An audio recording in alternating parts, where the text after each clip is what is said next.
Voidborn, Shadows of the Abyss.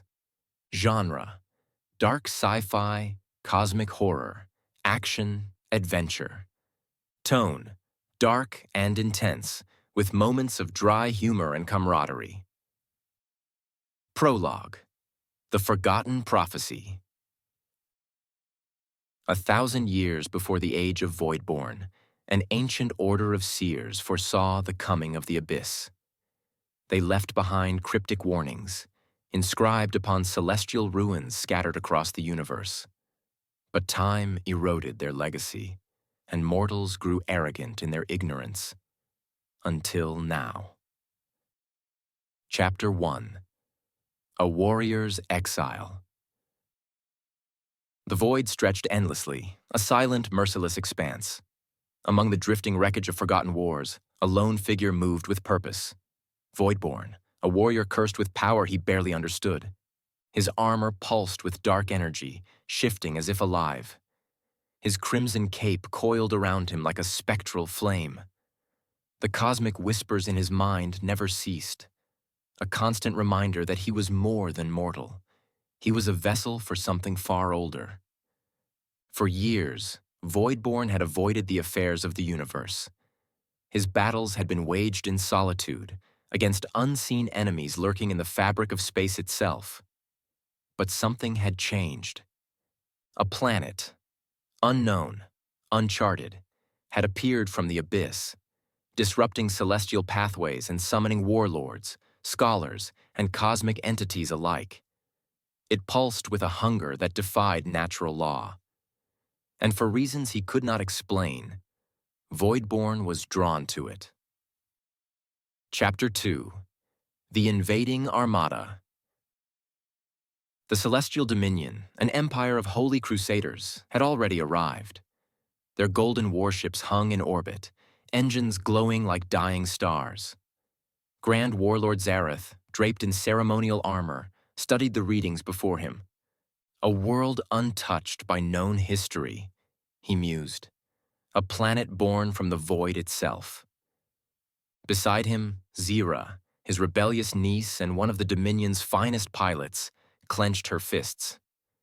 You don't understand what you're doing. If this planet defies known physics, it might be a prison, not a prize. Zareth smirked. Then we shall claim its warden's throne. Engage the planetary drill. The warships descended. Above them, Voidborn watched in silence. I hate space politics. Let's just blow something up already. Chapter 3: The Planet Awakens. The Dominion forces landed upon the surface, their machines cutting deep into the planet's crust. And then, it retaliated.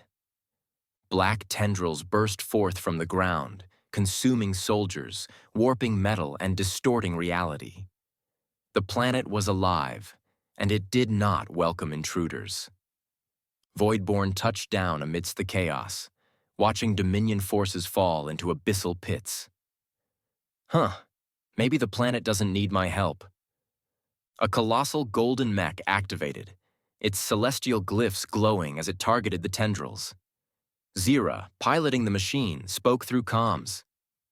A little help? Or are you just here for the fireworks? Voidborn smirked. Mostly the fireworks, but fine.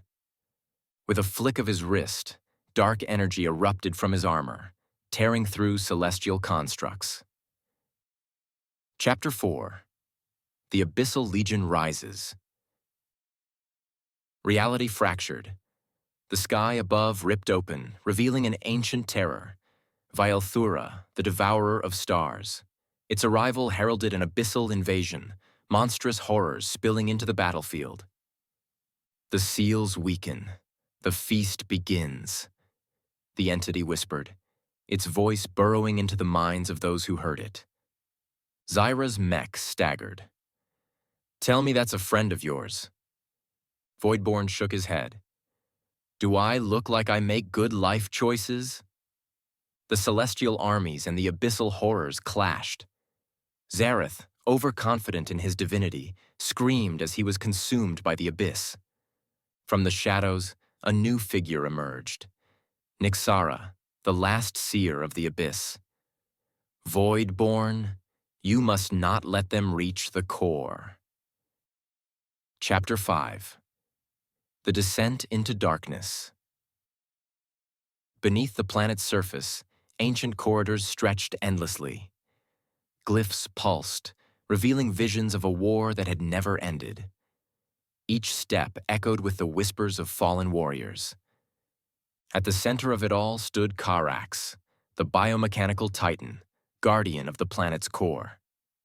The seal must hold, Karax rumbled, even at the cost of our lives. But the abyss was already here. Monstrosities poured in from every side. Voidborn fought fiercely, his dark energy igniting the tunnels like a storm. Chapter 6. The Titan's Sacrifice. Karax fought valiantly, his metallic form cracking under the relentless onslaught. He held the abyss back with raw force, but his strength was waning. In his final moments, he activated his self-destruction protocol, collapsing the tunnels to buy them time. Voidborn and Zyra barely escaped the implosion. Nyxara clutched her head, visions of the future flashing before her. It's not over. The core, the entity, it must be sealed. Chapter 7. The Final Seal. At the heart of the planet, the entity awoke. A cosmic being beyond mortal comprehension. Its form shifted between nightmares, consuming the very fabric of reality. Child of the void, it whispered. You were always meant to return. Voidborn hesitated. The whispers clawed at his mind, showing him a truth he had long ignored. He was not merely a warrior. He was a fragment of the abyss itself. Nyxara's voice cut through the storm. Seal it, before it seals you. Voidborn exhaled. Then, with a final surge of power, he became the seal. Chapter 8. Climax, the Void's Last Stand. As Voidborn fused with the abyss, the universe itself trembled. The entity shrieked, resisting the imprisonment, its tendrils tearing at reality. Zira, refusing to accept his fate, launched a final desperate attack on the writhing monstrosity, giving Voidborn the final push needed to complete the ritual. Light and darkness clashed violently, warping time itself. In a final explosion of cosmic energy, the abyss was locked away. Chapter 9. The Aftermath. From orbit, Zyra watched as the planet stabilized. Its glow faded, its hunger silenced. A single whisper echoed through space. The void never rests. Zyra clenched her fists, her eyes hardened. You stubborn bastard. Chapter 10. A New Beginning. Centuries later, a new warrior approached the long-sealed planet, sensing something awakening beneath the surface. The cycle was not over. The void never sleeps,